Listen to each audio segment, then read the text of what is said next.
Hola, mi nombre es Catherine Artavia. Soy estudiante en la Universidad Latinoamericana de Ciencia y Tecnología y estoy optando por el título de licenciatura en Negocios Internacionales.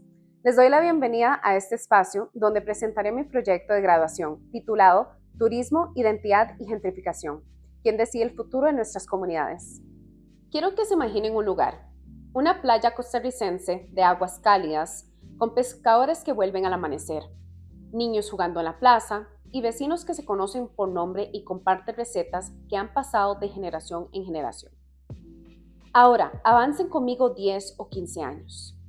Las casas de madera pintadas a mano se han convertido en villas privadas con piscina. Los precios ya no están en colones, sino en dólares. El café, donde antes se encontraban los vecinos para conversar, ahora es un restaurante de temporada, con música internacional y sin una sola canción típica sonando. Este cambio no es casualidad, tiene un nombre: gentrificación. Cuando oímos esa palabra, muchos piensan en algo positivo: renovación, embellecimiento, nuevas oportunidades.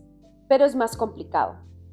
La gentrificación no solo cambia el paisaje físico, transforma la economía, la cultura y sobre todo decide quién puede quedarse y quién se ve obligado a irse. A veces el cambio es fuerte, un aumento del 50% en el alquiler que deja a una familia sin hogar. Otras veces es más sutil. Los negocios de siempre desaparecen, las fiestas tradicionales se reducen y un día te das cuenta que aunque sigas viviendo en tu casa, tu comunidad ya no te pertenece. ¿Qué provoca este fenómeno en nuestras costas? Una pieza clave es el origen de capital. No es lo mismo un hotel construido con el esfuerzo de emprendedores locales que uno financiado por un fondo de inversión extranjero. El primero suele entender la cultura, integrarla y respetarla. El segundo muchas veces llega con un plan global que no siempre conversa con las tradiciones locales. En lugares como Guanacaste, el valor de las propiedades ha subido hasta un 400% en pocos años.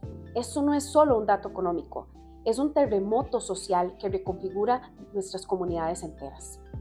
Y aquí surge mi pregunta central: ¿cómo influye el origen del capital, local o extranjero, en la preservación de la identidad cultural de las comunidades costeras de Costa Rica en un contexto de gentrificación?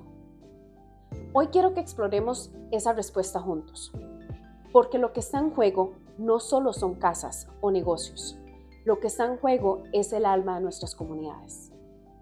Antes de seguir, necesito que entendamos juntos algunos conceptos claves: gentrificación, gentrificación cultural y turistificación. La gentrificación es un proceso en el que personas con mayores ingresos o poder adquisitivos se instalan en zonas tradicionalmente habitadas por poblaciones de menores ingresos. Esto provoca que suban los precios de las propiedades, cambien los servicios y poco a poco se desplace a los residentes originales. A veces la imaginamos como algo bonito: edificios restaurados, calles más limpias, cafés modernos, pero en realidad también significa que las familias que han vivido toda la vida en ese lugar ya no puedan pagar un alquiler ahí. El geógrafo Tom Slater lo definió como la expresión espacial de la desigualdad económica, cómo la desigualdad se dibuja en el mapa. Ahora bien, una forma más silenciosa es la gentrificación cultural.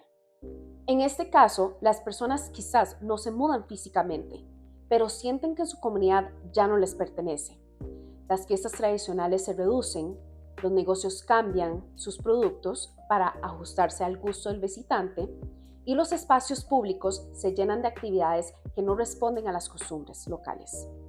Es como si la comunidad siguiera ahí, pero sin su alma. Y en las zonas turísticas entra un tercer elemento: la turistificación, lo cual transforma un lugar en un producto para el consumo turístico. Su función principal deja de servir a la comunidad que vive ahí y pasa a atraer, alojar y entretener al visitante. En este proceso se reduce a una representación superficial, más estética que auténtica. Lo importante aquí es entender que estos procesos no surgen solos. Hay una fuerza detrás que los impulsa, y esa fuerza es el capital. ¿De dónde viene el dinero para financiar estos proyectos? No es igual un desarrollo turístico financiado por un banco local a una corporativa que uno financiado por una corporación internacional. El capital local suele entender la historia, las familias y las tradiciones. El capital extranjero, aunque trae inversión y empleo, muchas veces responde a intereses externos a la comunidad. Y en Costa Rica, sobre todo en nuestras zonas costeras como Guanacaste, el Pacífico Central y el Caribe Sur, hemos visto cómo la llegada de grandes capitales extranjeros ha acelerado cambios culturales y económicos. Entre el 2020 y 2023, el valor de las propiedades en Guanacaste aumentó hasta un 400%, lo que hace que muchas familias ya no puedan comprar terrenos ni construir su hogar.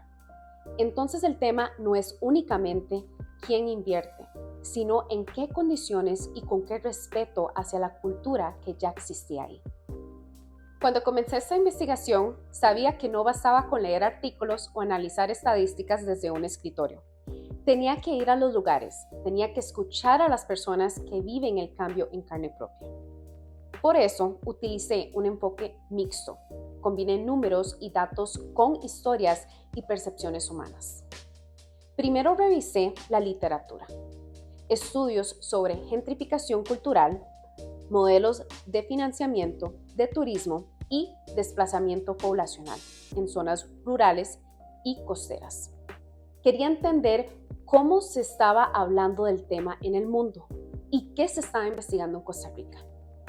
Luego pasé a recolectar datos directos en la comunidad.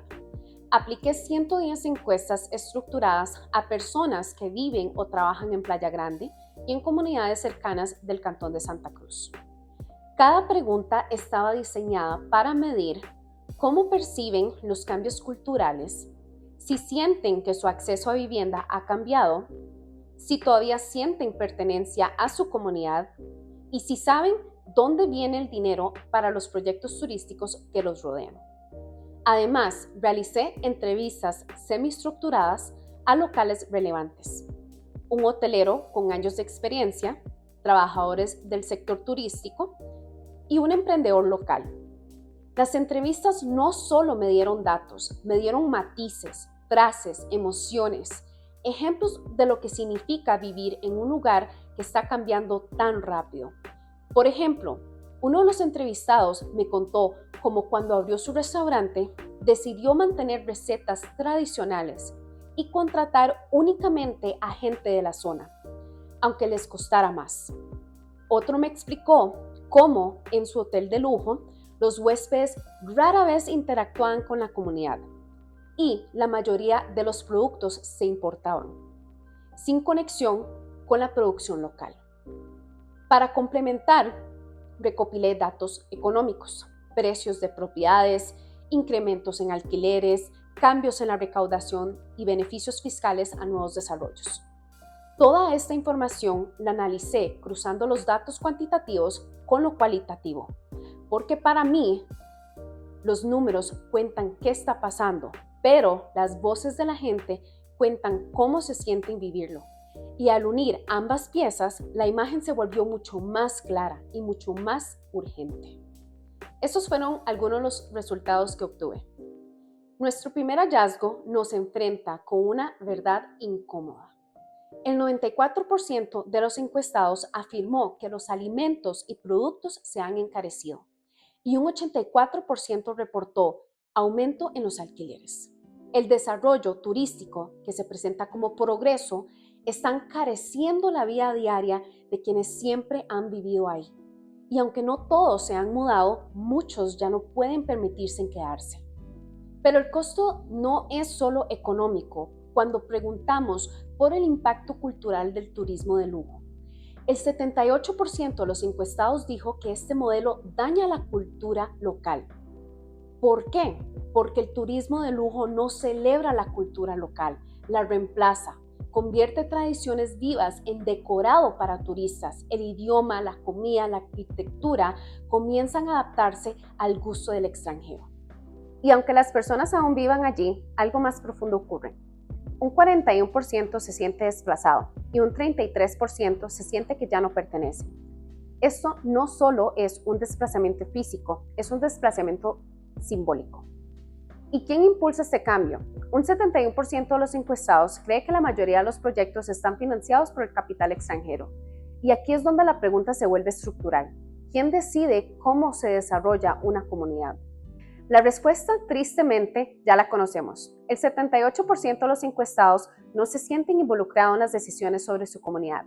El desarrollo turístico se presenta como una oportunidad, pero si se hace sin la comunidad, no es desarrollo, es imposición. Ahora, no todo está perdido, porque cuando preguntamos qué tipo de desarrollo quieren ver, la respuesta fue clara y esperanzadora. El 77% quieren ver proyectos de vivienda social para poder quedarse. El 75% pide un turismo accesible también para la población local y un 68% exige sostenibilidad y protección de la naturaleza. Esto demuestra algo fundamental. La comunidad no está en contra del desarrollo, está en contra de ser excluida de él. Este estudio parte de la hipótesis de que la fuente de financiamiento local o extranjera influye decisivamente en la preservación de la identidad cultural en Playa Grande, Costa Rica. Los datos son contundentes. El 70% de los residentes percibe que los proyectos turísticos están financiados principalmente por inversionistas extranjeros, mientras que solo un 29% considera que hay capital local involucrado. Esta percepción, aunque basada en la observación comunitaria, refleja una realidad importante. El financiamiento extranjero no solo define el paisaje físico, también define las dinámicas sociales y culturales de la comunidad. La encuesta confirma nuestra hipótesis. El 78% de los participantes cree que la inversión extranjera sí erosiona la identidad cultural local, mientras solo un 7% piensa que preserva las tradiciones. Además, el 40% señala que algunos proyectos respetan la cultura y otros no, mostrando que no todo desarrollo es igual y que la fuente de financiamiento sí es clave. El estudio también revela un impacto emocional profundo. El 41% de los residentes sí se sienten desplazados simbólicamente y un 33% ya no se sienten parte de su comunidad. Esto evidencia que el daño no solo es físico o económico, sino psicológico, y como confirman teorías sobre desplazamiento simbólico que precede en la exclusión real. Finalmente, el 74% de los encuestados siente que no participan en las decisiones sobre el desarrollo turístico, lo que refleja una falta de transparencia y consulta comunitaria, especialmente preocupante en un país reconocido por su compromiso ambiental. El origen del capital sí determina los valores y prioridades que un proyecto defenderá, impactando directamente en la preservación cultural. Si queremos un turismo sostenible auténtico, necesitamos marcos regulatorios que incluyan no solo el cuidado ambiental, sino también la protección del patrimonio cultural y la voz de la comunidad. Cuando el dinero viene del extranjero y no se escucha a los locales, la cultura se pierde, no solo en lo físico, sino también en lo simbólico. El verdadero desafío no es detener el desarrollo, sino transformarlo. Hay que replantear cómo se financian y gestionan esos proyectos para que respeten y fortalezcan la autonomía cultural de las comunidades, incorporando sus valores y sus visiones. A medida que Playa Grande continúa evolucionando, la pregunta persiste: ¿el desarrollo favorecerá la autonomía comunitaria o seguirá siendo influenciada por intereses ajenos? Esta investigación muestra si no cambiamos cómo se financian y gestionan estos proyectos, promoviendo transparencia y participación real, la cultura de estas comunidades seguirá perdiéndose. Y con esa pérdida, no solo desaparece un patrimonio visible, sino también esa riqueza intangible que da identidad y alma a un lugar. Para mejorar el desarrollo turístico en zonas culturalmente sensibles como Playa Grande, este estudio propone varias recomendaciones. Primero, las políticas de desarrollo deben incluir evaluaciones culturales obligatorias, herramientas donde comités y juntas ciudadanas son clave para que la comunidad participe en cada paso del proceso. Segundo, es fundamental apoyar proyectos con financiamiento local, ofreciendo incentivos como reducción de impuestos o apoyos económicos a negocios comunitarios. Esto fortalece la economía y asegura que el turismo refleje las raíces y tradiciones de la comunidad. Tercero, la transparencia debe ser una prioridad. La comunidad tiene derecho a saber quién financia los proyectos, cuáles son sus objetivos y cómo impactarán su entorno. Cuarto, debemos invertir en programas educativos y de preservación cultural que refuercen la identidad local, especialmente en los jóvenes. Además, ofrecer experiencias culturales auténticas a los turistas ayuda a generar respeto y valoración del patrimonio. Y por último, es necesario encontrar formas de trabajar juntos, capital extranjero y comunidad local, pero siempre en condiciones de igualdad. El turismo no debe reemplazar ni desplazar o ahorrar las comunidades, sino fortalecerlas y crecer junto a ellas, poniendo a la comunidad en el centro de todo desarrollo.